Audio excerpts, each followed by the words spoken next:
Le cours d'éducation physique est le cours préféré des élèves d'école primaire.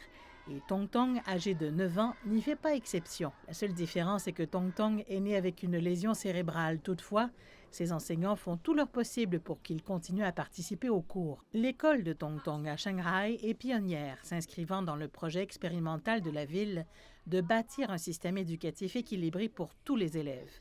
Et au cours des 7 dernières années, l'école primaire Tianjiabing Jiabe de Shanghai s'est investie pour mieux soutenir ses élèves aux besoins spéciaux. Certains de nos élèves ont des besoins physiques et psychologiques spéciaux et nous souhaitons garantir que tous leurs enseignants le sachent. Toutes les 2 semaines, nous organisons une réunion multidisciplinaire pour discuter du cas de ces élèves. Au début de janvier, le district de Jing'an, dans lequel se trouve l'école primaire, a émis un plan pour le développement d'une éducation inclusive qui promet d'apporter un soutien systématique à chacune des écoles sous sa juridiction. Celui-ci comprend une formation des enseignants afin qu'ils sachent mieux répondre aux besoins spéciaux des élèves. Auparavant, les élèves aux besoins spéciaux étaient exclus par leurs pairs en classe et les enseignants les considéraient comme un fardeau. Mais à présent, nous considérons les différences des élèves comme une importante ressource éducative.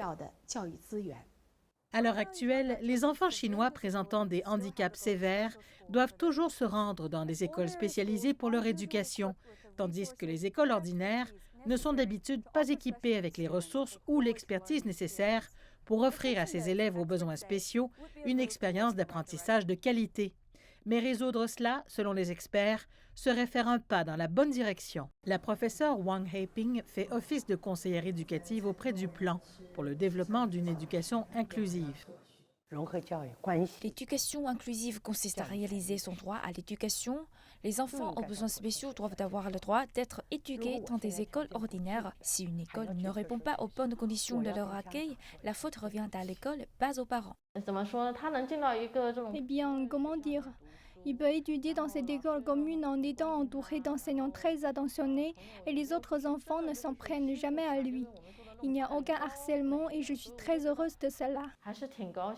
Comme le disent les enseignants de Tong Tong, l'éducation inclusive ne concerne pas que les enfants affectés de handicap, car il s'agit après tout d'appliquer ce niveau d'attention et de soutien à chacun des élèves.